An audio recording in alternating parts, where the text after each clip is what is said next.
t'adorer. Nous allons reprendre encore ce chant. Oh, quand je regarde ta sainteté et quand je contemple ta beauté, les choses qui m'entourent ne valent plus rien pour moi. Je découvre la joie de chanter, je découvre la joie de te chanter,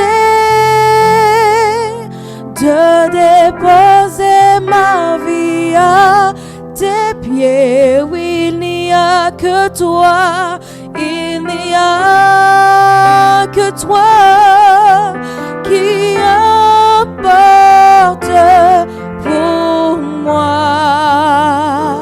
C'est pourquoi je veux t'adorer, je veux t'adorer.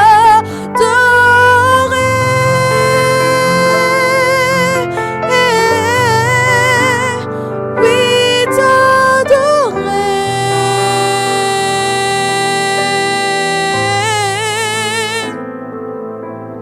Ma raison de vie, c'est de t'adorer.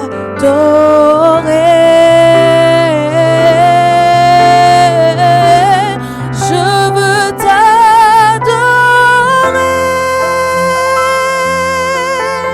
Oh, oui, t'adorer en esprit et en vérité, Seigneur, ma raison de vie, c'est de t'adorer.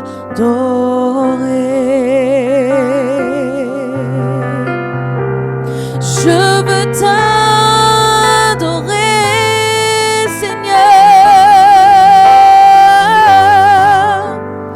Oui, t'adorer, t'adorer ce matin, mon Dieu, ma raison de vie, c'est de t'adorer.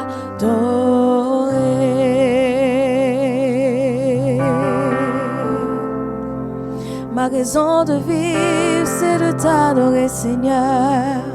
Oh,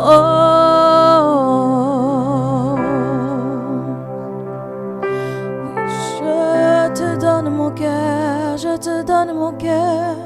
Tu ne m'appartiens plus. Ce que j'ai de meilleur,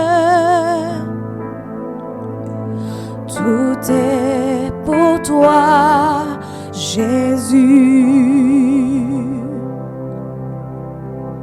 Un parfum de valeur sur toi est répandu. C'est l'offrande de mon cœur. Tout est pour toi, Jésus. Alors prends mon âme, prends mon cœur, je te donne tout. Prends ma vie, prends ma vie, me voici, je te donne tout.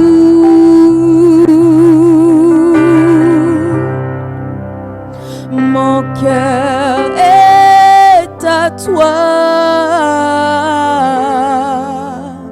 tout à toi. Oui, mon cœur est à toi, Seigneur. Mon cœur est à toi, tout à toi.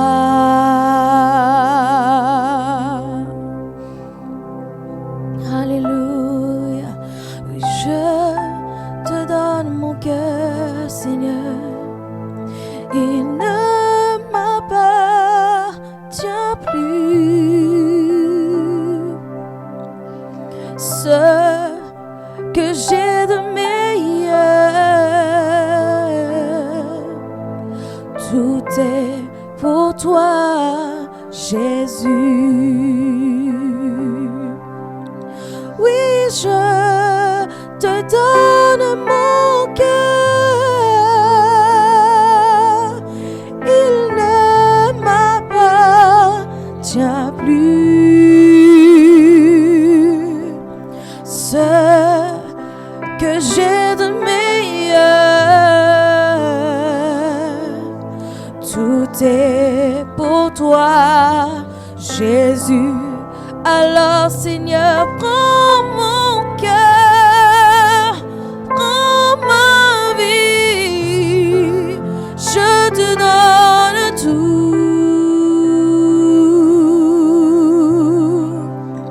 Oui, prends ma vie, me voici, je te donne tout.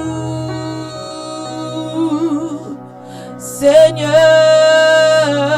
mon cœur est à toi, oui, prends ma vie, je te donne tout, c'est ma prière ce matin, Jésus. Oh, prends ma vie, me voici ce matin, Seigneur, je te donne tout. Mon cœur est à toi, totalement à toi, tout à toi. Mon cœur est à toi, totalement. Mon cœur est à toi, tout à toi. Mon cœur t'appartient ce matin, Seigneur. Nous t'adorons et nous t'élevons, ô Dieu, élevons la voix et prions à Dieu. Seigneur, merci pour tout ce que tu es, merci pour tout ce que tu fais. Je te rends grâce, Seigneur, car tu me rends pur et tu me rends saint, Seigneur Dieu. Ta fidélité est si grande, ta fidélité est si bonne, Seigneur Dieu. Nous te faisons confiance ce matin, oh Dieu. Oh, envahis-nous ce matin, Seigneur. Alléluia. Purifie mon cœur. Je n'ai qu'un désir, c'est d'être saint, être saint, mis à part pour toi, Seigneur. Oui, j'ai choisi d'être saint, mis à part pour toi, mon seul maître, et prêt à t'obéir.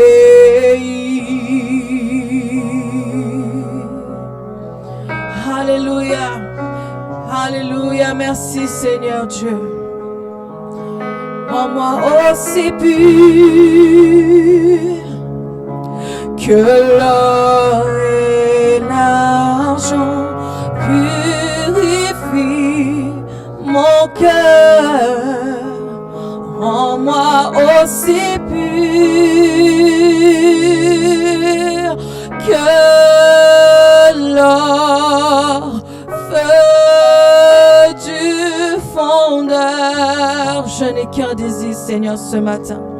Je n'ai qu'un désir, c'est d'être saint, être saint, être saint, mis à part pour toi, Seigneur. Oui, j'ai choisi d'être saint, mis à part pour toi, mon seul maître, est prêt à t'obéir. Oui, j'ai choisi d'être saint, mis à part pour toi, mon seul maître, est prêt à t'obéir. Je suis prêt à t'obéir, Seigneur, prêt à t'obéir dans ce que tu me demandes de faire. Je suis prêt à t'obéir. Tu es digne de gloire, ô Dieu. Merci car tu nous rends saints, Seigneur. Merci car tu nous laves du sang de Jésus. Et nous savons que entre tes mains, nous pouvons tout abandonner. Nous pouvons tout te donner, Seigneur Dieu, car tu es le maître de nos vies. Tu es le maître de toutes nos circonstances. Tu es le maître, Seigneur Dieu, de tout ce que nous pouvons faire et de ce que nous pouvons vivre, Seigneur Dieu, sur la terre. Ce matin, Seigneur, nous t'acclamons ce matin. Reçois l'acclamation qui t'est due, Seigneur. Reçois la gloire qui t'est due. Nous t'honorons, Seigneur. Oui, prends tout, Seigneur, entre tes mains. Nous te donnons tout, Seigneur. Merci pour ce que tu fais. Merci pour ce que tu es dans nos vies, Papa. Je bénis ton nom et je te rends gloire, Seigneur Dieu. Oh, au présent, au milieu de nous, nous savons que tu es là. Oh, nous t'élevons par nos chants.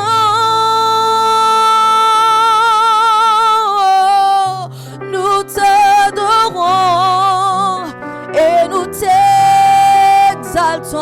Seigneur Jésus, viens établir ton trône éternel par nos louanges.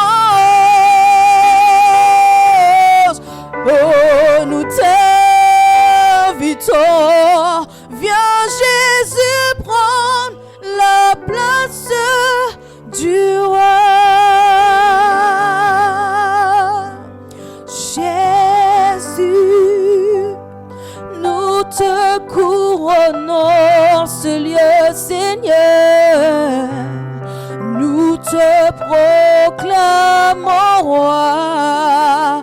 Oui, présent, présent, présent au milieu de nous. Oui, nous t'élevons par nos chants de tout notre cœur, Seigneur. Nous t'adorons et nous t'exaltons. Viens établir ton trône éternel par nos louanges. Nous t'invitons. Viens Jésus prendre la place du roi. Viens Jésus prend la place du roi. Viens Jésus prend la place du roi. Alléluia. Oh, oh, oh, oh, oh. Chantons majesté.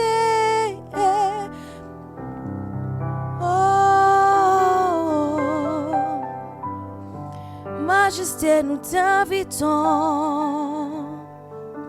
Majesté, sois le bienvenu. Majesté, majesté, majesté. Ta grâce nous a pris tels que nous sommes en présence de ta majesté, majesté, majesté, majesté.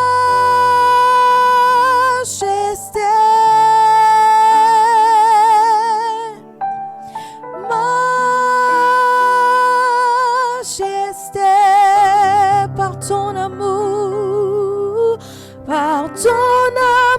je suis transformée en présence de ta majesté, majesté, majesté, me voici. Ébloui devant ta face,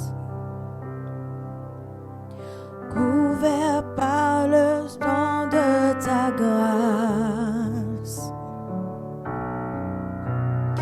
Me voici,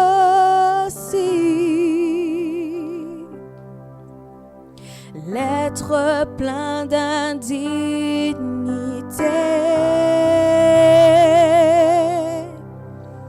mais par la foi justifié. J'ai trouvé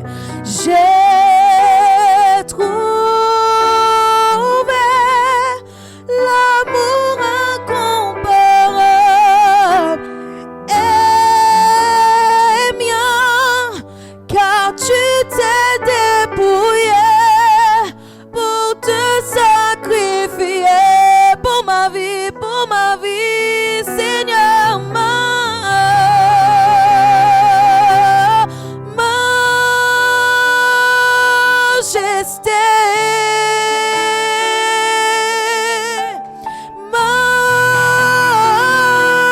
majesté, ta grâce m'a prise telle que je suis,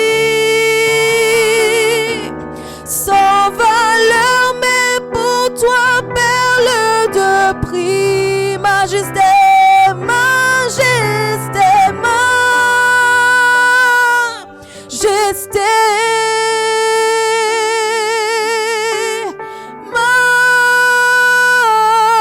majesté, par ton amour j'ai été transformé, ton amour je suis transformé. Oh, en présence de ta majesté, par ton amour je suis transformé.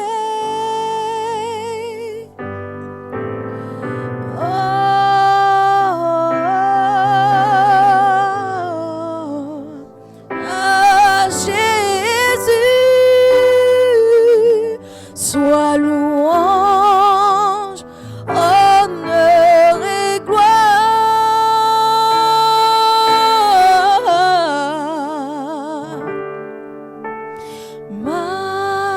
majesté,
du haut des cieux, du haut des cieux, son règne vient sur tous les cieux.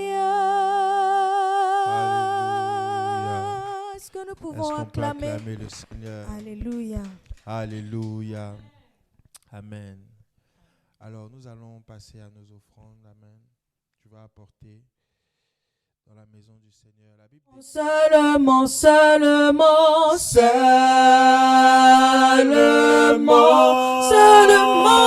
Yahweh. Seulement Jésus. seulement te dire merci. Humblement, humblement, humblement, humblement,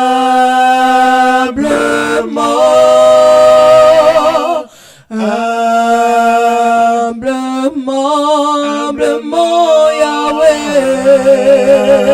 Humblement te dire merci. Seulement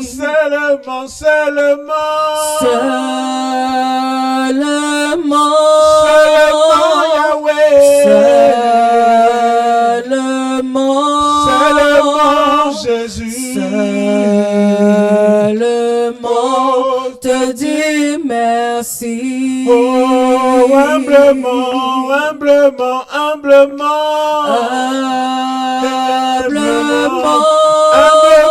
Yahweh. Seigneur, humblement te dire merci. Encore une fois, seulement Jésus. Seulement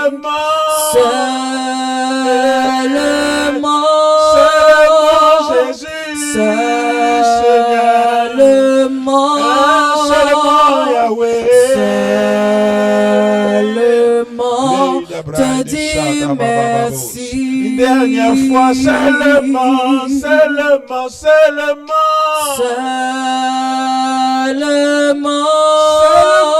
Yahweh. Seulement Jésus. Seulement te dire merci.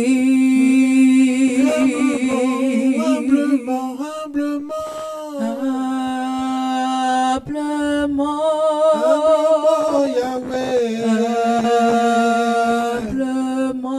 Humblement Jésus. Humblement te dire merci.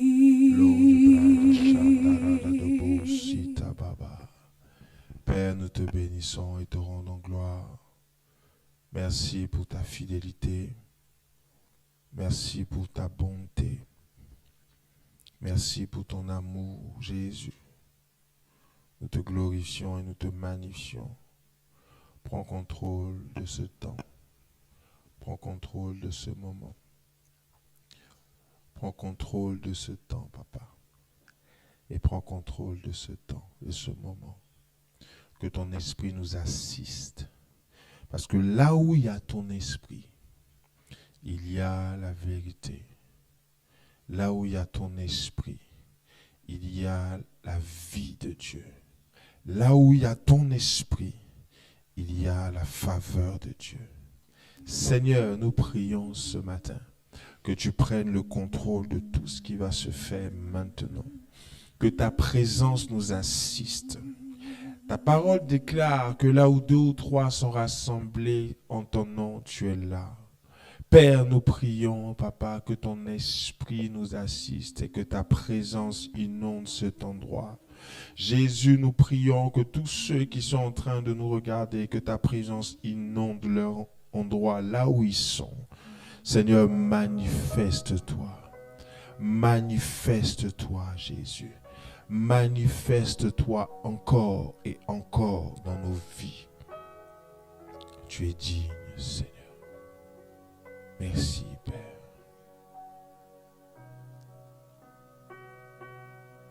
Merci, Jésus.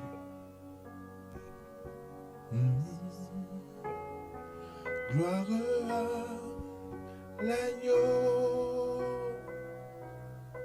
car il est glorieux et digne de régner. L'agneau Yes. est souverain. Qui est comme toi, Jésus? Nous élevons nos voix pour l'adorer. L'agneau est souverain.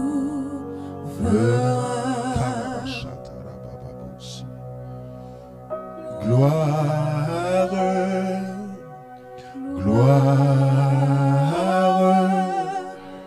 gloire à l'agneau. Oh, gloire, gloire,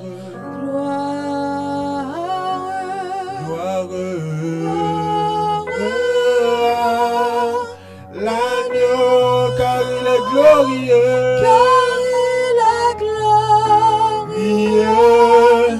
et digne de régner.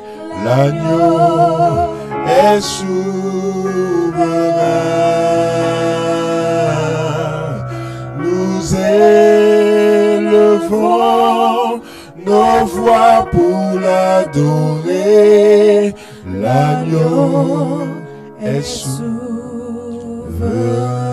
Shalabaoski, the reading those Satan. Le kabashata rababobo sinta bride gay. Linde bride shai, the reading those sakatariam, the bride londa. Reggae again, the reggae again. Père, mon âme t'exalte et te glorifie. Digne es-tu, agneau de Dieu. Digne es-tu, agneau de Dieu. Oh, digne es-tu, agneau de Dieu. La puissance de ton nom. L'eau de Baos.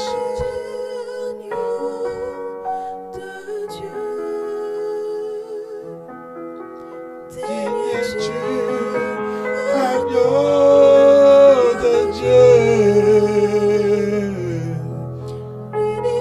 L'univers entier proclame la beauté de ton saint nom. Dieu de gloire. Est-ce que tu peux le chanter avec nous? Je t'adore.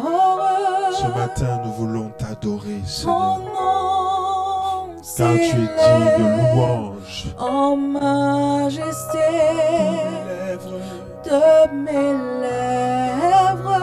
Je célèbre. Je célèbre Oh, ta victoire, ton règne, ton autorité. Digne es-tu, agneau de Dieu. Digne es-tu, nous élevons ton nom, Seigneur. Magnifions ta présence dans nos vies. Nous exaltons ton nom ce matin. Nous te célébrons. Nous te magnifions. Nous t'exaltons. Tu es digne de gloire. Tu es digne de louange. Merci Jésus. Merci Seigneur. Merci pour ta présence dans nos vies. Merci pour ton amour manifesté. Merci Jésus pour le sacrifice de Christ à la croix. Père, merci pour ce sacrifice à la croix. Merci parce que tu mets en nous la paix. Merci pour la paix que tu nous donnes. Parce que tu as dit dans ta parole, Seigneur, que tous ceux qui viennent à toi, tous ceux qui se confient à toi, ne seront jamais confus. Et nous savons, nous croyons que tu es notre Dieu. Nous savons que tu es avec nous et nous te bénissons. Nous te rendons gloire. Nous magnifions ta grandeur. Seigneur, merci pour tout ce que tu fais. Merci pour tout ce que tu as déjà fait. Merci pour tout ce que tu feras demain. Seigneur, nous t'exaltons, nous te célébrons. Merci parce que tu es en nous, tu es avec nous, tu es sur nous. Merci parce que, Seigneur, même lorsque nous traversons la vallée de l'ombre et de la mort, nous ne craignons rien parce que tu es avec nous, Seigneur. Et nous magnifions ta grandeur dans nos vies. Nous magnifions ta grandeur dans nos vies. Nous magnifions ta grandeur dans nos cœurs, Seigneur. Car Christ en nous, l'espérance de la gloire. Christ en nous, l'espérance de la gloire. Christ en nous, l'espérance de la gloire. Christ en nous, l'espérance de la gloire. Et nous savons que quelque chose de grand est en train d'arriver dans cette ville. Père, nous te bénissons pour ce que tu fais, pour ce que tu feras et pour ce que tu as déjà commencé à faire, Seigneur, pour ce que tu vas faire. Nous te louons, nous t'exaltons. Merci pour ta présence. Merci, Seigneur. Au nom de Jésus. Merci, Seigneur. Merci, Jésus, pour ton esprit. Proclame la beauté de ton saint nom. Alléluia. Est-ce que tu peux acclamer le Seigneur? Acclame le Seigneur. Gloire à Dieu. Assieds-toi royalement. Alléluia. Que le Seigneur vous bénisse. Amen. Tu peux mettre un fond, le fond de Sourdil. Jérémie Sourdil. C'est vrai, je ne t'ai pas envoyé les passages. On va le prendre au fur et à mesure. Ok. Alléluia. Amen. Yeah. Tu peux baisser un peu. Alors, ce matin, nous allons partager la parole de Dieu. Amen. Amen. J'aimerais déjà que tu puisses dire à celui qui est à ta droite et à ta gauche, bienvenue à la MRI, Mission Réveil International. Mission Réveil International. Tu vas lui dire, on va se montrer les choses. On va se montrer les choses. Alléluia. J'aimerais déjà bénir le Seigneur pour la vie de mon père spirituel, le révérend Père Dolski Joresuro, qui nous permet de pouvoir être devant vous ce matin et qui me permet de pouvoir être devant vous. Est-ce que tu peux acclamer le Seigneur? Merci Seigneur. Nous bénissons le Seigneur aussi pour maman la Royale, notre mère spirituelle. Alléluia. Alléluia. Et tous les papas de la MRI, les pasteurs de la MRI, nous vous saluons au nom de Jésus. Amen. Alors, avant de commencer, j'aimerais déjà nous encourager et nous dire que Dieu a un projet pour nous. Yes. Amen. Dieu a un bon projet, un bon plan pour nous. Peut-être qu'aujourd'hui, tu ne remarques pas que ce qui t'arrive ou ce qui est dans ta vie actuellement, les réalités de ta vie prouvent le contraire. Mais j'aimerais te dire que Dieu a un projet pour toi. Amen. Amen.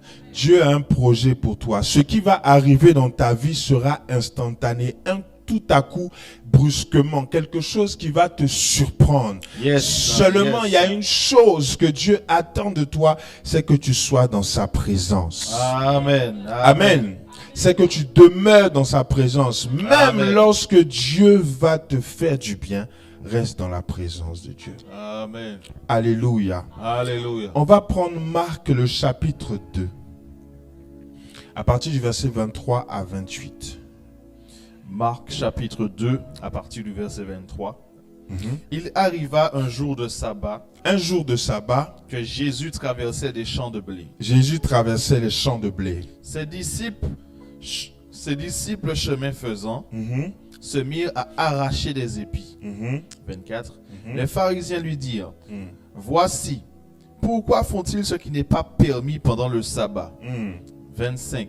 Jésus leur répondit, n'avez-vous jamais lu ce que fit David lorsqu'il fut dans la nécessité et qu'il eut faim? lui et ceux qui étaient avec lui, comment il entra dans la maison de Dieu du temps du souverain sacrificateur Abiatar et mangea les pains de préposition qu'il n'est permis qu'aux sacrificateurs de manger, Qui n'est permis qu'aux sacrificateurs de manger. et en donna même à ceux qui étaient avec lui. Il en donna aussi à ses serviteurs. 27. Puis il leur dit, le sabbat a été fait pour l'homme et non l'homme pour le sabbat, de sorte que le Fils de l'homme est maître même du sabbat. Amen. Acte Amen. 2, le verset 29. Acte 2, le verset 29. Hommes frères, Homme frère. qu'il me soit permis de vous dire librement au sujet du patriarche David qu'il est mort. Il est mort. Il a été enseveli David est mort. Il a été enseveli, oui. et que son sépulcre existe encore aujourd'hui Son parmi sépulcre est encore aujourd'hui parmi nous. nous. Comme il était prophète Comme il était prophète. et qu'il savait que Dieu lui avait promis avec serment de faire asseoir un de ses descendants sur le trône, c'est la résurrection du Christ qu'il a prévue et annoncée en disant qu'il ne serait pas abandonné dans le séjour des morts et que sa chair ne verrait plus par la corruption. Alléluia. Amen. Alors, nous allons continuer. Nous allons lire encore un passage. Tu vas prendre 2 Samuel 24, verset 11. 2 Samuel 24, le verset 11. Le lendemain, quand David se leva, David se leva. la parole de l'Éternel lui fut adressée La parole de l'Éternel fut adressée à David. à Gad le prophète, À Gad le prophète, le voyant de David. le Voyant de David. Gad était le voyant de David. Et pourtant, David était aussi prophète. Et dans 1 Samuel 9, le verset 9, la Bible dit que autrefois, ceux qu'on appelait prophètes étaient appelés voyants. Bien-aimé, j'aimerais ce matin te partager la parole de Dieu et te dire que le prophète est voyant, mais le prophète a aussi besoin d'un autre voyant. Come on. Yes, yes. Reprends le verset, ce verset que tu viens de lire. 2 Samuel 24, verset 11. 2 Samuel 24, verset 11. Le lendemain, quand David se leva, la parole de Dieu fut adressée ainsi à Gad le prophète, le voyant de David. Gad était le voyant de David. Bien-aimé, là où tu es, tu as peut-être reçu l'appel, tu es peut-être pasteur, tu as peut-être quelque chose que tu fais. J'aimerais te dire que tu as quand même besoin d'un voyant dans ta vie. Come on. Si David, qui était roi, David qui était roi d'Israël, David qui avait une armée, David qui était connu comme avant-berger, aujourd'hui roi, a eu besoin d'un voyant, ça veut dire que toi aussi, tu as besoin d'un voyant. Bien que David était prophète, bien que David était considéré comme prophète, il avait aussi besoin d'un voyant. Amen. Et on nous fait croire aujourd'hui qu'on n'a plus besoin des voyants. Pourtant, le voyant est le prophète. Amen. Bien-aimé, David avait besoin d'un voyant malgré qu'il était prophète. Wow, wow, wow, wow, wow. Come on. Alléluia. Come on, come on. Mais ce qui va me choquer encore plus, écoutez-moi, dans 1 Samuel 6, le verset 5. Vas-y, si tu as trouvé, tu peux lire. 1 Samuel 6, le verset 5. Faites des figures de vos tumeurs et des figures de vos souris. 2 Samuel. D'accord. 2 Samuel 6, le verset 5. 2 Samuel 6, le verset 5. David et toute la maison d'Israël jouaient devant l'Éternel de toutes sortes d'instruments de bois, de cèpres, de harpes, de luttes, des tambourins, des sistres et des cymbales. David était en train de jouer devant l'Éternel tout ce qu'il a cité, donc tous les instruments. Yes. Lorsqu'il fut arrivé à l'ère de Nacon, Arrivé à Nacon, Uza étendit la main vers l'arche de l'Éternel et la saisit parce que les bœufs la faisaient pencher. Uza étendit la main et il a voulu saisir l'arche de l'Éternel Yes. parce que les bœufs qui étaient en train de transporter l'arche étaient en train de la faire pencher. Pencher. Continue. La colère de l'Éternel s'enflamma contre Uza La colère de l'Éternel s'enflamma contre Uza. et Dieu le frappa sur place Dieu le frappa sur place à cause de sa faute. à cause de sa faute. Uza mourut là, Uza mourut là, près de l'arche de près de l'Éternel. l'arche de Dieu. Alléluia. Amen. Voici deux personnages. David qu'on présente comme roi, mais qui est prophète, qui était Yes. considéré comme prophète. Et un autre personnage qu'on appelle Uza, qui était serviteur de David. Yes. Et la Bible me dit que David était en train de manger. David a mangé les pains qui étaient situés dans la maison de l'Éternel. Comment? Mais Dieu ne lui a rien fait. Par contre, Uza, il voulait faire du bien à Dieu. C'est-à-dire qu'il est allé mettre sa main pour empêcher l'arche de l'Éternel de vaciller. Donc, il a voulu aider Dieu. Mais qu'est-ce qui s'est passé? La Bible dit que la colère de Dieu s'est enflammée sur Uza et Dieu le frappa et Uza mourut.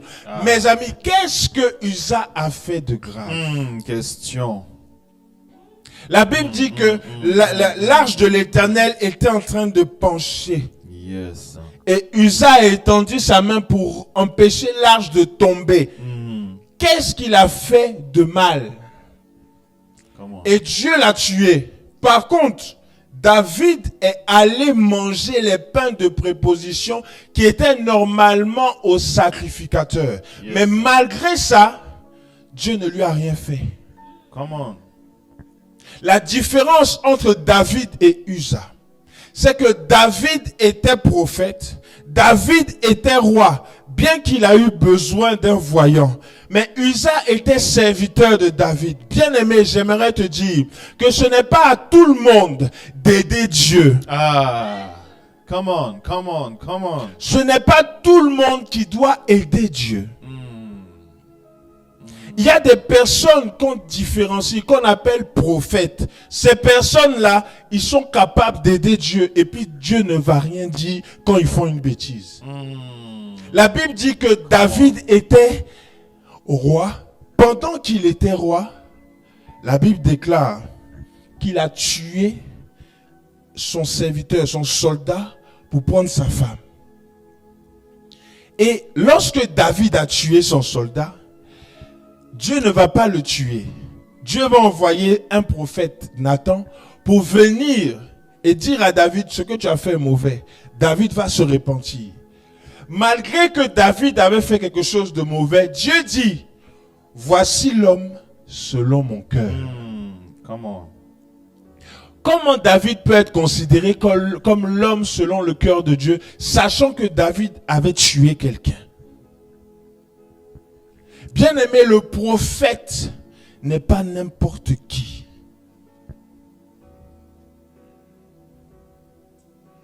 Le prophète n'est pas n'importe qui. Uza n'a rien fait. Uza était serviteur de David. Il n'a rien fait de grave, mais Dieu l'a tué. Ce n'est pas tout le monde qui parle à Dieu pour toi. Ce n'est pas tout le monde qui doit parler à Dieu pour toi et puis Dieu va entendre. Yes, amen. Il y a des personnes qui sont consacrées, mis à part, qu'on appelle prophètes, qu'on appelait autrefois voyants. Donc la Bible dit, tout à l'heure on a lu ça, Yes. que David était prophète, mais David avait un voyant. Amen. Est-ce que ça veut dire que David n'était pas voyant? Puisqu'on dit que autrefois ceux qu'on appelait prophètes étaient appelés autrefois voyants. Voyant. Donc David aussi était un voyant. Mais le problème, c'est que David avait besoin de garde parce que souvent, David ne voyait pas. De même, Uza était serviteur de David, mais quand Uza a péché en allant, un soi-disant péché, parce que aller aider l'arche de l'Éternel, où est-ce qui était mauvais dedans? Il voyait l'arche en train de vaciller. Donc, il voulait étendre sa main pour aider. La Bible dit que Dieu, la colère de Dieu s'est enflammée, il a frappé. Pourtant, il n'a rien fait de grave. Ce n'est pas tout le monde de toucher. Ce n'est pas à tout le monde de toucher le sacerdoce. Ce n'est pas tout le monde qui est appelé à faire ce que Uza voulait faire. Ce n'est pas tout le monde qui est appelé au ministère. Ce n'est pas tout le monde qui est appelé au sacerdoce. Jérémie dit, depuis le sein de ma mère, tu m'avais choisi, consacré, établi prophète. Depuis le sein de sa maman. Bien-aimé, ce matin, le thème de mon message, c'est un prophète. Je vous emmène quelque part. C'est un prophète. Et ce matin, écoute bien ce qui va sortir. Parce que je crois que ça va te faire du bien. Quelqu'un m'a dit la semaine dernière que, Pasteur Kabilo, tu as prêché et tu as dit que dans Lamentation 5, le verset 7, comme on a lu, on a dit que... tu peux reprendre? On va relire le passage pour que vous puissiez être situés sur ce que je m'apprête à dire. Lamentation 5, le verset 7. Nos pères ont péché. Vos pères ont péché. Ils ne sont plus. Ils ne sont plus. Et c'est nous qui portons la peine de leurs iniquités. Et c'est nous qui portons la peine de leurs iniquités. Et quelqu'un m'a dit, mais comment ça se fait que je peux porter encore le péché de mes parents, sachant que je suis une nouvelle création? Et c'est une très belle question, une très bonne question. Comment ça se fait que je sois chrétien? J'ai accepté Jésus, mais malgré ça, je porte le poids des péchés de mes parents. Ce n'est pas normal, ce que tu as dit, pasteur. Et bien aimé, ce matin, j'aimerais te dire, quelle que soit ton année de croyance, quelle que soit la vie chrétienne que tu mènes, il y a quelque chose qui s'est passé dans Luc 22, le verset 31. Quelle que soit la vie que tu mènes, j'aimerais te dire que le diable ne regarde pas à ta chrétienté pour t'attaquer. Le diable ne regarde pas à ton année de christianisme pour t'attaquer ou pour venir vers toi. Yes. Ils sont fous de tes années passées dans la présence de Dieu. Ce que Satan regarde, c'est le sang. Come on. Je t'emmène quelque part. Ce que Satan regarde, c'est ton sang. Quel est le sang qui parle pour toi? Tu as accepté Jésus comme Seigneur et Sauveur, d'accord. Mais malgré ça, des choses se passent. Regardez, Luc 22, verset 31. Luc 22, verset 31. Le Seigneur dit, Simon, Satan vous a réclamé. Satan vous a réclamé. Pour vous cribler comme le froment. Pour vous cribler comme le froment. 32. Continue. 32. Mais j'ai prié pour toi. Mais j'ai prié pour toi. Afin que ta foi ne défaille point. Afin que ta foi ne défaille point. Et toi, quand tu seras converti, affermis tes frères. Affermis tes frères. Alléluia. Alléluia. La Bible dit que Jésus a dit à Pierre, Simon, Satan vous a réclamé. Simon, tu marches avec moi depuis, mais Satan te réclame. Simon, tu es avec moi depuis des années, on est ensemble. Peut-être ça fait 1 an ou 2 ans que tu me suis. Mais Satan vous a réclamé. Et Jésus ne dit pas toi, Jésus dit vous. Il parle pas, il vous voit pas Simon Pierre. Il est en train de lui dire vous tous. Le diable vous a réclamé. Pourquoi? Parce que leur sang, le sang de leurs parents était en train de parler contre eux. Aïe, come on. Dans Lamentation 5, le verset 7, la Bible dit, vos pères ont péché et c'est vous qui portez le poids de leur iniquité. Yes. Le poids de leur faute. Yes. Donc si je suis chrétien, malgré que je suis chrétien, je dois travailler mon sang. Pour ne pas que le péché de mes parents me rattrape sur la route. Come on. Si Simon Pierre a marché avec Jésus, Simon Pierre était avec le grand maître, malgré ça, Jésus dit, Satan vous réclame, mais j'ai prié pour toi. Qui prie pour toi? Come on, come on. Qui prie pour toi? Yes. Simon n'était pas simplement un simple fidèle. Simon était le disciple de Christ. Simon n'était pas simplement un simple fidèle, quelqu'un qui suit Jésus comme ça. Mais Simon-Pierre était le disciple. Le disciple de Christ. Ça veut dire qu'il était plus qu'un fidèle. Mais malgré ça, malgré qu'il était proche de Jésus, Satan le réclame. Malgré qu'il était proche de Jésus, Satan va le réclamer. Et toi, ça fait 10 ans, 15 ans, 5 ans. Il y en a, ça fait pas longtemps. Tu es converti. Et tu penses que le diable ne va pas chercher à t'atteindre. Tu t'occupes même pas de ce que tes parents ont fait. La Bible nous dit, vos pères ont péché et c'est vous qui portez le poids de leur iniquité. Ce n'est pas au hasard si la Bible dit ça. Et Jésus dit, j'ai prié pour toi afin que ta foi ne vacille pas. Ça veut dire que le diable était en train de l'attaquer sur sa foi. Ça veut dire que le diable était en train de vouloir l'éprouver. Mais Christ va aller prier pour ne pas que sa foi vacille. Il y a des situations dans notre vie qui emmènent notre foi à vaciller. Ça veut dire que ces situations-là ne viennent pas de Dieu. Oh, come on. Il y a des situations dans nos vies qui emmènent notre foi à vaciller. Bien aimé, ça veut dire que ces situations-là ne viennent pas de Dieu. C'est le diable qui emmène ça. Yes. Et la raison pour laquelle il emmène ça, c'est justement parce que tes parents ont péché. Et c'est toi qui portes le poids. Le poids. Alléluia. Alléluia. Et Jésus va plus loin. Jésus dit, mais toi, quand tu seras converti, affermis tes frères. Affermis tes frères. Ça veut dire que tu peux marcher avec Jésus et ne pas être converti. Tu peux venir à l'église tous les dimanches et ne pas être converti. Tu peux faire toutes les actions prophétiques du monde et ne pas être converti. Tu peux recevoir même un exaucement et ne pas être converti.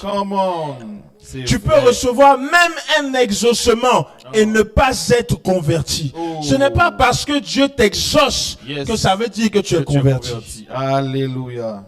Ce n'est pas parce que Dieu t'exauce que tu es converti. Simon, quand tu seras converti, affermis tes frères. Mais Jésus, je marche avec toi, j'écoute tes enseignements. Oui, mais tu n'es pas encore converti. Come on. Et tout juste après, Jésus va lui dire, tu vas me trahir. Et le coq va chanter, tu vas me régner 3 fois. Et puis quand le coq va chanter, ta conscience va te rappeler, tu vas te repentir. Et c'est après tout ça que Simon-Pierre va se convertir. Yes, alléluia. Amen. Donc, bien-aimé, fais attention au sang. Fais attention au sang. Fais attention à ton sang. La Bible dit dans Jacques 4, le verset 7. Jacques, le chapitre 4, verset 7.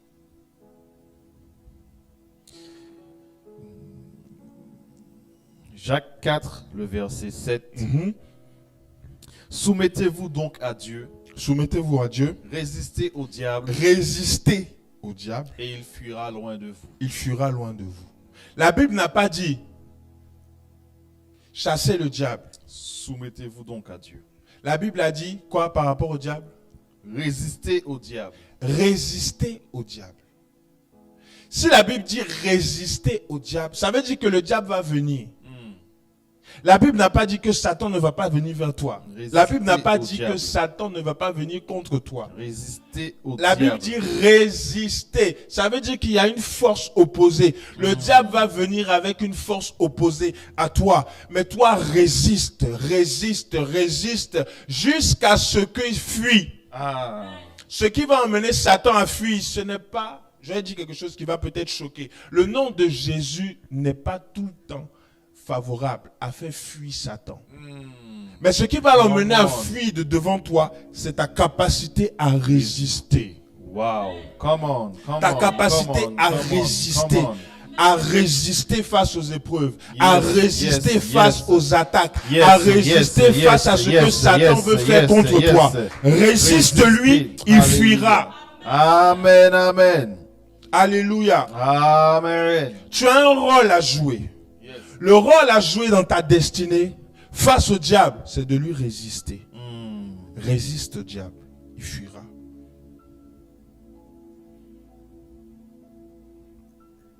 Alléluia. Ce matin, je suis venu présenter Jésus comme un prophète. Yes. Je suis venu te présenter Jésus comme un prophète. Je ne suis pas venu te présenter Jésus comme le maître du monde. Tout le monde sait, Jésus est le Fils de Dieu. Jésus est le sauveur du monde. C'est lui qui va nous emmener vers le ciel. La Bible dit que nul ne vient au Père en passant par Jésus. Mais aujourd'hui, je suis venu présenter Jésus comme un prophète. Bien-aimé, quel est le prophète qui prie pour toi? Question.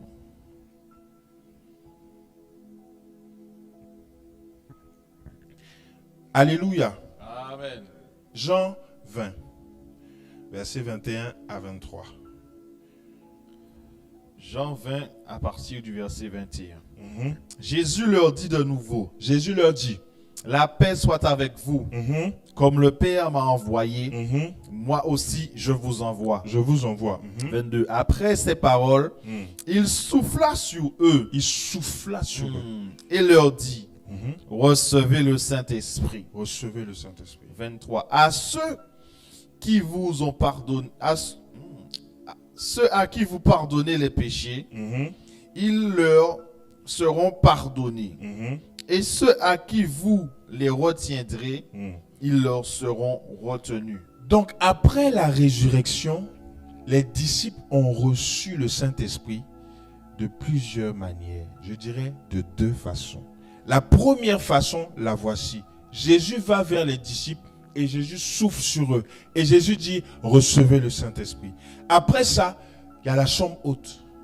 Le même Saint-Esprit va revenir à la chambre haute pour leur donner ce qu'il faut. La Bible dit que les langues semblables, le Saint-Esprit va descendre sur eux et des langues semblables à des langues de feu vont apparaître sur eux. Et ils vont commencer à parler en d'autres langues. Après ça, ils vont aller maintenant évangéliser. Ça veut dire qu'ils ont reçu le Saint-Esprit de plusieurs façons. De deux façons, mais à différentes doses. La première dose, c'était pour les préparer. La deuxième dose, c'était pour leur dire d'aller. Bien-aimé, le Saint-Esprit, tu l'as peut-être. Mais quel est le prophète qui souffle sur toi pour te dire reçois le Saint-Esprit? Come on. Yes. Jésus a apparu aux disciples. Pas comme Jésus qui était avec eux, qui a marché avec eux.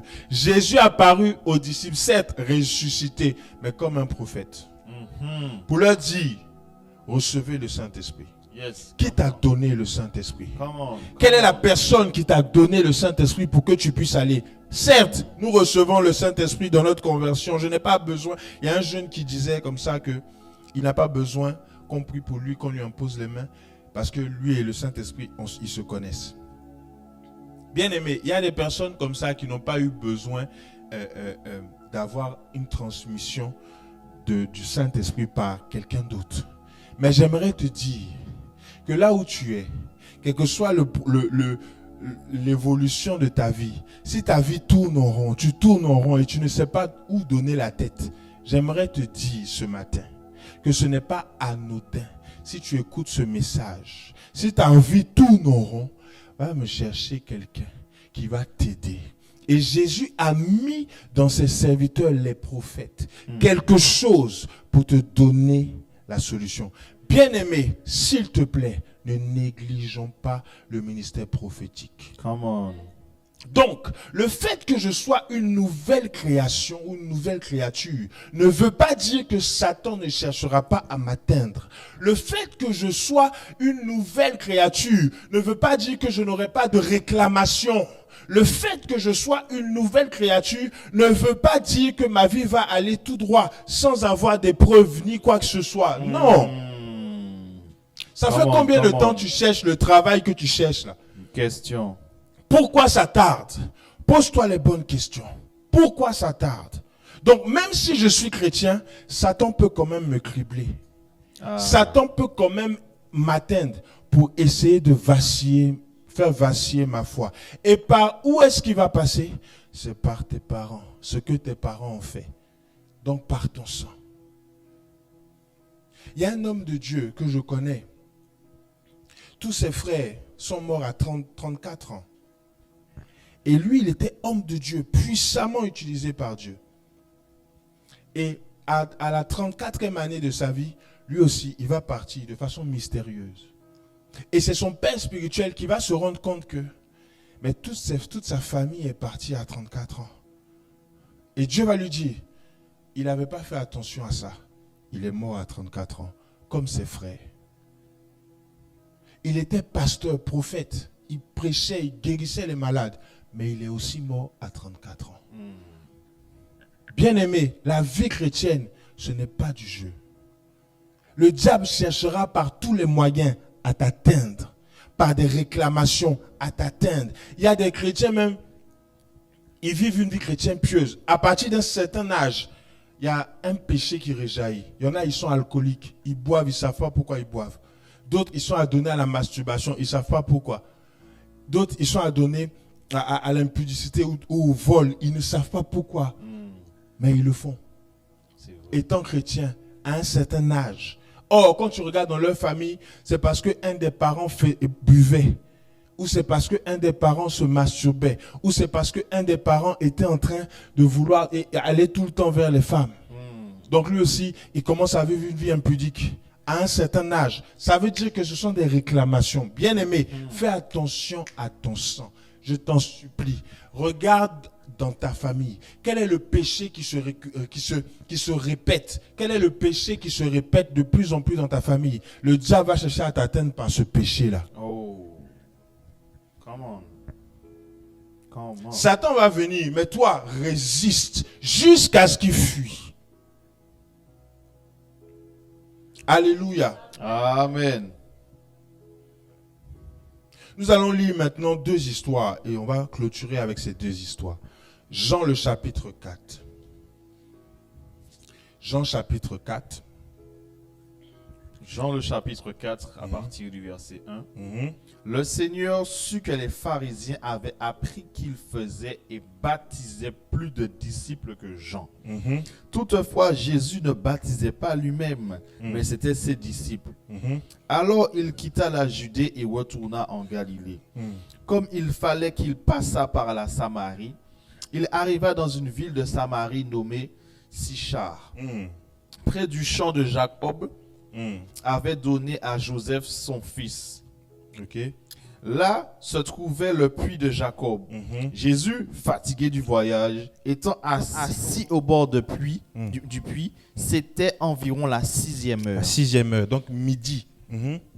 Une femme de Samarie vint puiser de l'eau. Jésus lui dit, donne-moi à boire. Car ses disciples étaient allés en ville pour acheter des vivres. La femme samaritaine lui dit, comment toi, qui es juif, me demandes-tu à boire à moi, qui suis une femme samaritaine? Les Juifs, en effet, n'ont pas de relation avec les Samaritains. Jésus lui répondit, si tu connaissais le don de Dieu et qui est celui qui te dit donne-moi à boire, tu lui aurais toi-même demandé à boire et il t'aurait donné l'eau de vie. L'eau vive. Seigneur, lui dit la femme, tu n'as rien pour puiser et le puits est profond. D'où auras-tu donc cette eau vive? Va au verset 13. Jésus lui répondit, quiconque boit de cette eau aura encore soif. Mais celui qui boira de l'eau que je lui donnerai n'aura jamais soif. Et l'eau que je lui donnerai deviendra en lui une source d'eau qui jaillira jusqu'à dans la vie éternelle. Verset 15. La femme lui dit, Seigneur, donne-moi cette eau afin que je n'ai plus soif et que je vienne plus puiser ici. Va, lui dit Jésus, appelle ton mari et viens ici. La femme répondit, je n'ai point de mari. Je n'ai point de mari. Jésus lui dit, tu as eu raison de dire, je n'ai point de mari, car tu en as eu 5. Tu as eu 5 maris. Et celui qui est maintenant n'est pas ton mari. Celui que tu as maintenant n'est pas ton mari. En cela, tu dis vrai. Yeah. Seigneur, lui dit la femme, je vois que tu es prophète. Je vois que tu es prophète. Nos pères ont arboré cette montagne Mhm. et vous dites-vous que le lieu où il faut adorer est à Jérusalem. Saute, va au verset 27. Verset 27. Mhm. Là-dessus arrivèrent les disciples qui furent étonnés de ce qu'il parlait à une femme. Mhm. Toutefois, aucun ne dit que demandes-tu ou pourquoi parles-tu avec elle. Verset 28. Alors la femme essayant de laisser sa cruche s'en alla dans la ville et dit aux gens, venez voir un homme qui m'a dit tout ce que j'ai fait. Venez voir un homme qui m'a dit tout ce que j'ai fait. Ne serait-ce point le Christ? Ne serait-ce point le Christ? Donc elle se pose la question de savoir. Elle a laissé sa cruche et elle est partie. Alléluia. On va s'arrêter là pour l'instant. Voici une histoire. Bien-aimés, j'aimerais que nous fassions attention aux petits détails qu'il y a dans cette histoire. La Bible dit que la femme, Jésus avait soif. Jésus est allé se mettre au bord d'un puits. Et Jésus, attendant au bord d'un puits, que quelqu'un puisse l'aider à trouver de l'eau, il rencontre une femme. La femme était la femme samaritaine. Quand il la rencontre, la première chose que Jésus pose à la femme, Jésus dit à la femme, donne-moi à boire. Amen. Amen. Jésus dit à la femme, donne-moi à boire. Il ne s'occupe même pas du problème de la femme en premier. Il dit à la femme, donne-moi à boire. Donne-moi à boire. Et la femme dit, mais comment toi qui es juif, tu me demandes à boire, moi qui suis samaritaine? On n'a pas de relation. Nous, ton peuple et mon peuple n'ont pas de relation. Pourquoi est-ce que tu me demandes à boire? Et Jésus va lui dire, mais si tu savais qui j'étais, c'est toi qui allais me demander à boire et je t'aurais donné de l'eau. C'est vrai. Et maintenant, la femme va répondre à Jésus et elle va lui dire, Seigneur, donne-moi cette eau. Parce que Jésus va lui dire, celui qui a soif et qui boit de mon eau, c'est celui-là, il n'aura plus jamais soif parce que l'eau va jaillir jusqu'à dans la vie éternelle. Jésus est en train de faire un dialogue avec cette femme. Et quelque chose qui va me marquer, c'est que quand la femme va dire, Seigneur, donne-moi l'eau, Jésus ne va pas lui dire, tiens. Jésus va lui dire, va chercher ton mari. Le verset 16, va, lui dit Jésus, appelle ton mari et viens ici. Tu veux boire de l'eau, va chercher ton mari, appelle-le et viens ici. Yes. Ça veut dire que la femme avait soif. Elle avait soif d'un foyer. Elle avait soif d'un mari, de fonder un foyer. C'est-à-dire qu'elle avait besoin du mariage. Et Jésus va lui dire, va chercher ton mari. La femme va lui dire, je n'ai point de mari. Jésus va lui répondre, tu as eu raison de dire ça parce que tu as eu 5 maris. Et celui avec qui tu es n'est pas ton mari. La soif que cette femme dégageait, c'était quoi? Elle avait besoin d'un mari. Et Jésus va lui demander, donne-moi l'eau. Parce que Jésus voulait lui régler son problème. Le problème est que cette femme-là, lorsqu'elle va dire à Jésus, je n'ai point de mari, je n'ai point de mari, et que Jésus va dire, ok, tu as eu raison, va chercher ton mari. Et Jésus va lui dire, mais en fait, tu as eu 5 maris. Ça veut dire que les maris que la femme avait là, elle en a eu 5. Premier, 2, 3, 4e mari, 5e mari. Son problème n'était plus un simple problème de foyer. Son problème était lié à son sang. Pourquoi je dis ça? Parce que cette femme avait un problème avec le mariage. Chaque mari qu'elle avait, le mari mourait. Quelqu'un m'a dit, mais le mari n'est pas mort. La Bible n'a pas dit que le mari est mort. Bien aimé, dans cette alliance-là, à cette époque, la Bible dit que lorsqu'une femme allait vers un autre homme alors qu'elle était déjà mariée, on la considérait comme adultère. L'objectif était qu'on la lapide. Je suis allé faire mes recherches et je me suis rendu compte que les Samaritains avaient partagé la loi de Moïse avec les Juifs. Donc, ils avaient l'habitude, eux aussi, de fonctionner comme les Juifs en fonction de la loi, de ce qui était écrit dans les livres de Moïse, de la Torah. Donc, les Samaritains, eux aussi, fonctionnaient comme ça. Donc, cette femme-là, si son mari n'était pas mort, elle ne pouvait pas aller vers un autre mari, sinon elle allait considérer comme adultère, on devait la lapider. Mais cette femme-là, elle avait soif, elle avait besoin d'un foyer stable. Mais elle ne trouvait pas le foyer stable. À chaque fois qu'elle allait vers quelqu'un, son mari mourait. Pourquoi le mari mourait? Parce que cette femme tuait son mari. Est-ce que ça veut dire que la femme prenait une arme et allait tuer son mari? Non. Ce qui était dans son sang faisait que la réclamation qui était dans son sang réclamait du sang. Mais c'était le sang de son mari qu'on réclamait. Donc à chaque fois, le mari mourait. Quand il rencontre quelqu'un, le mari meurt. Quand il rencontre quelqu'un, après quelques années, le mari meurt. Bien aimé, ce n'est pas du jeu. La vie chrétienne n'est pas du jeu. Nous sommes enfants de Dieu et je le dis tout le temps, depuis des années. Mais qu'est-ce qui nous retient? Qu'est-ce qui nous bloque? C'est ce qu'il faut se poser comme question. Quand elle va rencontrer Jésus, la Bible dit que cette femme-là, après quoi? Elle va laisser sa cruche. Au verset 28. Elle laisse sa cruche et elle s'en va vers la ville. Elle court, elle s'en va. Quand Jésus va révéler sa vie, elle va dire c'est un prophète. J'ai rencontré un prophète. Donc, elle va laisser sa cruche. Elle va aller vers la ville pour dire, j'ai rencontré un prophète. Il m'a dit tout ce que j'ai fait. J'ai rencontré un prophète. Il m'a dit tout ce que j'ai fait. Venez voir. Est-ce que ce n'est pas le Christ? Celui qu'on dit oint de Dieu là. Est-ce que ce n'est pas lui? J'ai rencontré un prophète. Il m'a dit ce que j'ai fait. Voilà comment la femme va aller évangéliser. Et aujourd'hui, on nous dit non, on n'a pas besoin de nous raconter notre histoire pour savoir... Bien aimé, est-ce que Jésus avait besoin de dire tu as eu 5 maris? Il n'avait pas besoin de dire ça, mais il fallait qu'il le fasse. Pourquoi? Il fallait qu'il le fasse. Pourquoi? Parce que cette femme avait besoin d'entendre ça pour conforter sa foi et lui faire comprendre que celui qui lui parlait n'était pas n'importe qui, c'était le Christ. Come on. Donc très souvent, tu as besoin d'entendre l'histoire de ta vie. Pour te dire que Dieu te connaît. Yes. Et pour te dire aussi que tu dois aller vers Dieu, vers celui qui a l'onction prophétique, vers le prophète, pour que le prophète te dise sa vie. Aujourd'hui, on attaque les prophètes. Moi, je ne comprends pas. Alléluia. Je ne comprends pas.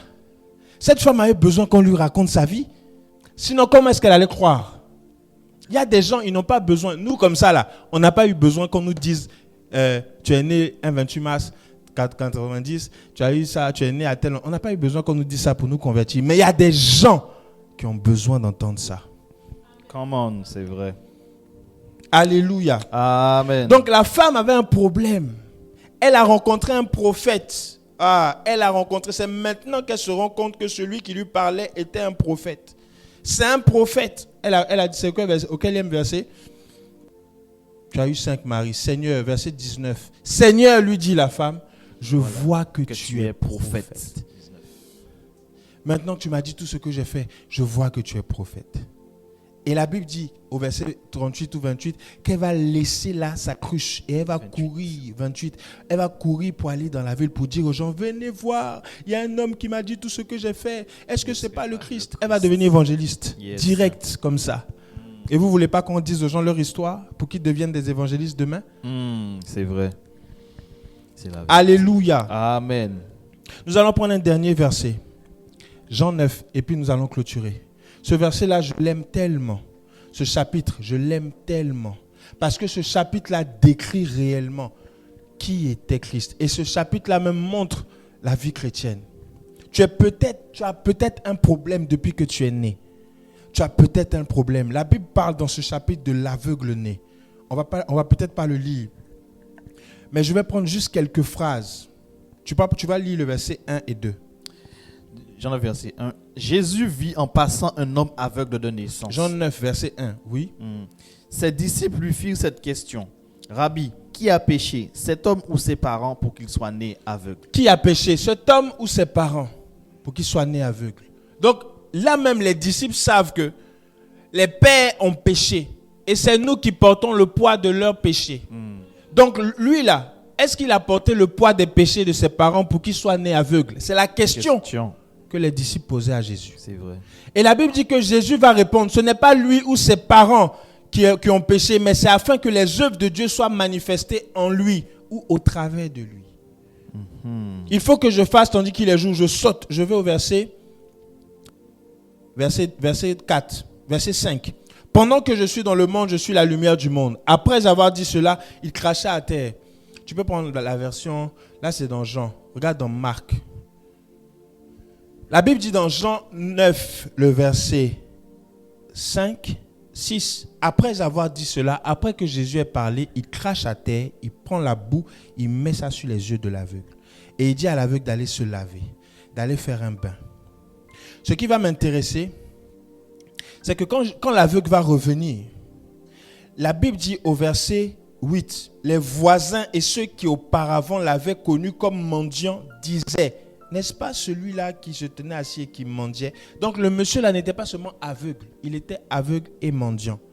Et les uns disent c'est lui, d'autres disent ce n'est pas lui, mais il lui ressemble. Donc il y avait un cafouillage entre ceux qui disent c'est lui et ceux qui disent ce n'est pas lui. Et ils disent donc, comment tes yeux ont-ils été ouverts?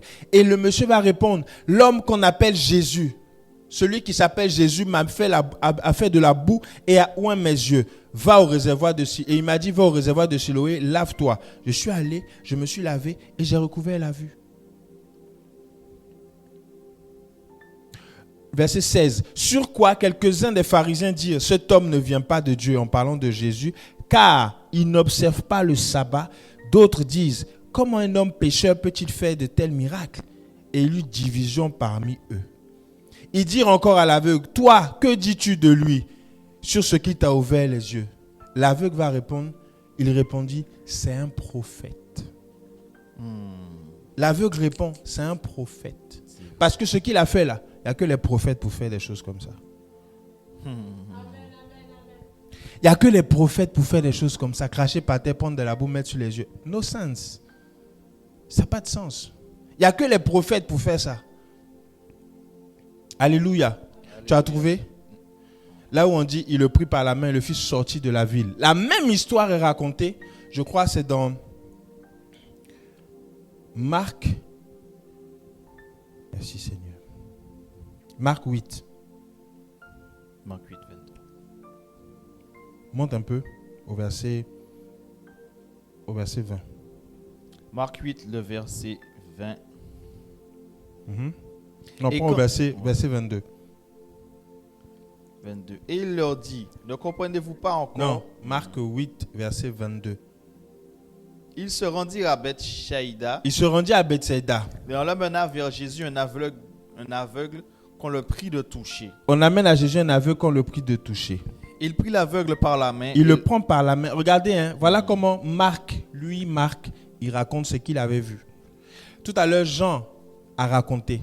Là, c'est Marc qui raconte. Il prit l'aveugle par la main et le conduisit hors du village. Jésus prend l'aveugle par la main et l'emmène hors du village. Puis il mit de la salive sur ses yeux, lui imposa les mains et lui demande s'il voyait quelque chose. Il prend la salive. Là, il n'a même pas fait la boue. Directement la salive. Et puis, il l'a mis sur les yeux. Ça veut dire que l'aveugle, c'est pas... c'est quelqu'un qui est né aveugle. Donc, Jésus prend la salive. Il n'a même pas fait la boue. Il a pris directement la salive. Il l'a mis sur ses yeux. Et il lui demande s'il voit. Et l'aveugle va répondre. Il regarda et dit, j'aperçois des hommes, mais j'en vois comme des arbres. J'aperçois des hommes, mais je les vois comme des arbres qui marchent. Et Jésus lui mit de nouveau les mains sur les yeux. Et quand l'aveugle regarda fixement, il fut guéri. Il vit tout distinctement. L'aveugle a vu tout distinctement. Donc, il y a eu une deuxième fois, Jésus a imposé les mains. Alors, Jésus le renvoya dans sa maison et lui dit, n'entre pas au village. Bien-aimé, il y a différentes façons. Là, Jésus a pris la salive, il l'a mis sur ses yeux. Aujourd'hui, si Jésus était de notre monde, on allait mettre ça sur Facebook. On allait dire, non, Jésus, c'est un faux prophète. Regardez ce qu'il a fait. C'est vrai. Il a mis la salive sur les yeux de l'aveugle. Bien-aimé, c'est un prophète. C'est mon thème de ce matin. Yes. Quel est le prophète de ta vie? Je parle du prophète parce que le ministère prophétique est un ministère à beaucoup de controverses. Beaucoup. Mais ce matin, si tu me suis, j'aimerais te dire qu'il te faut un prophète. David était prophète, mais David avait un voyant qui s'appelait Gad. Donc on a besoin des uns des autres. Nous sommes complémentaires. Tu as besoin d'un prophète, j'ai besoin d'un voyant. Si mon prophète n'est pas... Donc David était prophète, mais David avait un voyant. Bien aimé, David était prophète, mais il avait un voyant. Et Jésus va se rencontrer plusieurs personnes, il va les guérir. Et quand Jésus va les guérir, ces gens vont dire, j'ai vu maintenant, c'est un prophète. C'est un prophète, j'ai rencontré un prophète. Donc le prophète, Jésus était aussi le pasteur. La preuve, la Bible dit que les brebis entendent ma voix et me suivent. C'est le pasteur qui fait ça. Jésus enseignait. Jésus manifestait aussi le ministère d'évangéliste parce que Jésus allait de lieu en lieu parler du royaume des cieux. Jésus a manifesté le doctorat parce que Jésus enseignait. Jésus a manifesté l'apôtre parce qu'il a envoyé d'autres disciples. Et lui-même, il était aussi apôtre parce qu'il allait de lieu en lieu, il baptisait les gens. Comment? Et Jésus a manifesté le ministère prophétique par des miracles, par des signes qui l'accompagnaient. Donc un prophète qui ne prophétise pas, il faut te revoir. Parce que Jésus prophétisait. Un prophète qui ne fait pas de miracles, il faut revoir. Parce que Jésus était prophète parce qu'il faisait des miracles. C'est vrai. Alléluia. Amen. Jésus faisait des miracles. Et cette femme, la Samaritaine, c'est ce qui s'est passé. Elle lui a dit tout ce que j'ai fait, j'ai vu un prophète. Le monsieur aussi, il a été guéri de façon mystérieuse. Il dit, là, c'est un prophète qui peut faire ça. C'est un prophète seulement qui peut me guérir de façon mystérieuse comme ça. Là où je prie, là où tu es, je prie pour toi. Quelle que soit la douleur, quel que soit le mal, quelle que soit la maladie que tu as, quel que soit le nom de cette maladie, je prie que tu sois guéri au nom de Jésus. Amen. Que tu sois guéri au nom de Jésus. Amen. Alléluia. C'était le message que j'avais pour vous. Est-ce que tu peux acclamer le Seigneur ce matin? Gloire à Dieu. Tu vas te tenir debout et nous allons ensemble prier. Nous allons prier le Seigneur. Tu vas dire à Dieu, Seigneur, ce matin je suis venu, j'ai entendu ta parole. Donne-moi de marcher avec le discernement pour que j'aille vers les bons prophètes. Parce qu'effectivement, il y a de l'ivraie et il y a le blé. Et Jésus n'a pas empêché l'ivraie de pousser. Jésus a dit, laissez-les pousser ensemble. Quand la moisson va venir, on va couper l'ivraie, on va le mettre au feu. Et le blé, on va le récupérer. Donc, il y a des faux, il y a aussi des vrais.